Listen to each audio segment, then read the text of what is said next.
Hi everyone and welcome. This is Lori Moore here with the first of the two guest design projects that I am doing for Natasha's Scrapbook Corner on Zibbit. In the beginning of the video you saw a series of pictures that showed what I did to get to this point right here that you're looking at. There will also be more pictures on my blog, so make sure you go ahead and check that out as well.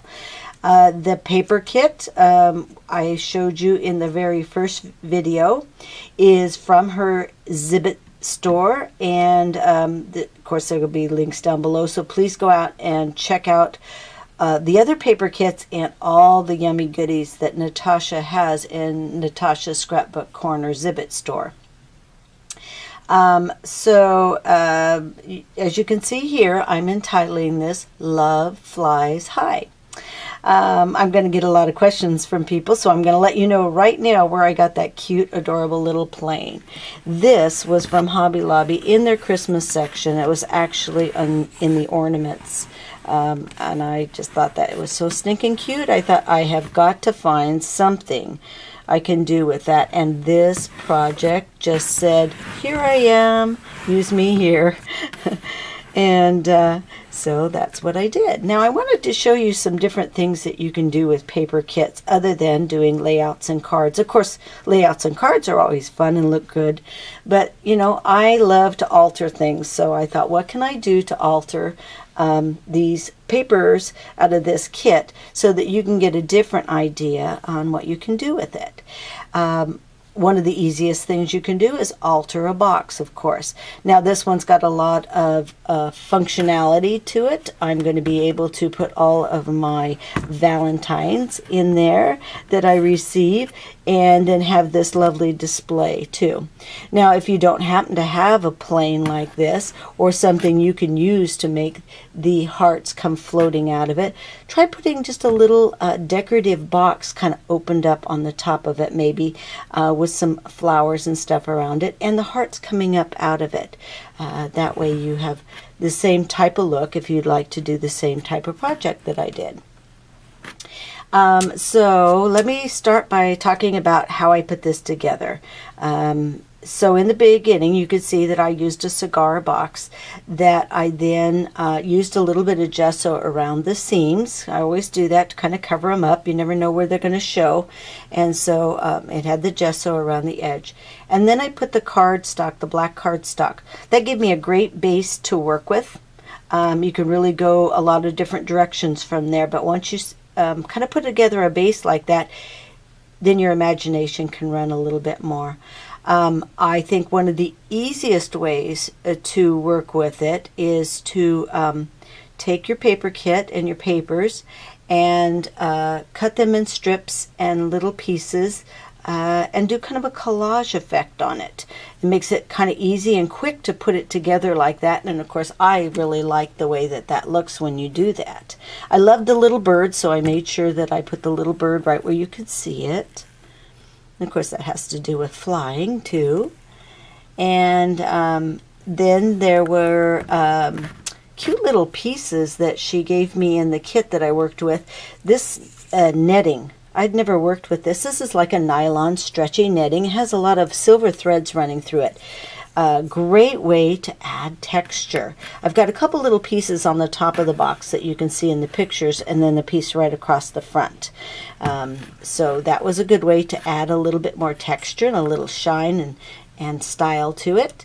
I also took some of the bling that was included in the kit, and I cut it into some small pieces and placed them on top of the box, along with taking and cutting these down in long strips to go along the bottom edge of the box. Let me show you the inside really quick before we go any farther.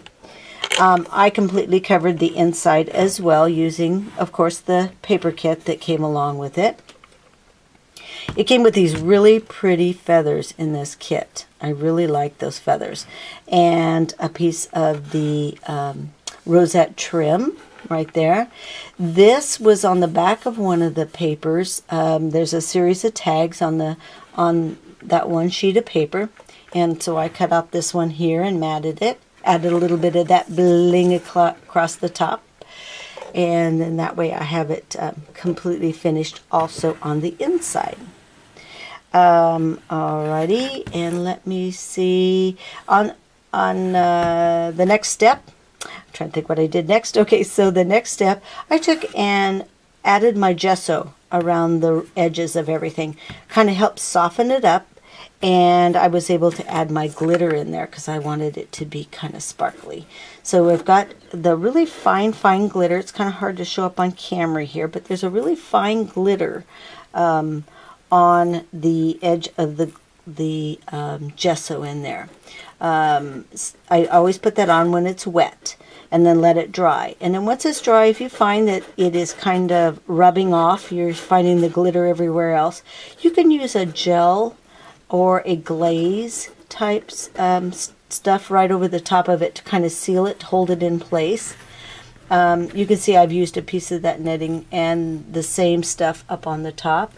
I used a mask of little hearts. Did the same thing, used my gesso, added the glitter into the little hearts, and on some of the hearts I added a little bit of rhinestones to them. Let's see if I can zoom in there and you can see the little rhinestones on the ones there. There you go. Just add a little bit more color in there. She also had some really cute flowers in the kit.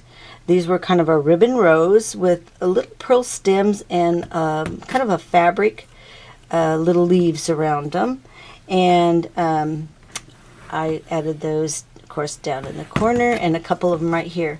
Now, for the netting that came in it, I took and cut it into some pieces like this and then bunched it together. You just kind of like you're doing a little fan accordion style, kind of bunching it together, and then I used a little bit of the Prima cloth covered wire to wrap that with and twist it, and then when you pull it together, then you've got your little pom-pom type thing with your netting, and that works great, like I said, as a filler or something fun around your flowers. And so there you've got that nice softness around your flowers. And of course I did with a piece of that netting again, I took and did the exact same thing. I just kind of gathered it up, tied it, cut off a piece of it, and then used that to add another layer just underneath the flowers. And coming out of the plain, it's kind of a little bit of a filler and shine. The hearts on top were punched out with a Martha Stewart punch that I have. And then again, I've done the same thing where I've added the gesso and glitter around them. And I've just mounted them, like sandwiched them between the, you can see when you turn it around, sandwiched them so that the wire in between them, that way you have it from all sides. It looks great. You don't have like a piece of wire coming up here, but the wire comes up through here, and that's just a Prima cloth covered wire. Very flexible, fun. You can move the hearts around, you can bend them and put them where you'd like to. And again, I've used a little bit of the gesso on little parts of the plain as well with a little bit of the glitter glue. I've got one of the Prima zipper pulls there in the front. The words across here are just a Kaiser Craft wooden word set. It says I heart you with a little bit of glitter. If you can see that on the heart with, again, another rhinestone. The legs were from Hobby Lobby. They come silver, and I did the same treatment on those as well. Add a little bit of the gesso and a little bit of the glitter as it dried. And so that way it was had a nice little stand to set it on that way. So this is just to give you an idea of another thing that you can do with a paper kit, besides just doing layouts and cards. I hope you enjoyed it. I look forward to reading your comments, and make sure if you have any questions that you leave them down below as well. Please remember to check out Natasha's Scrapbook Corner on Zibbit to get all your yummy goodies. Thank you very much. Bye.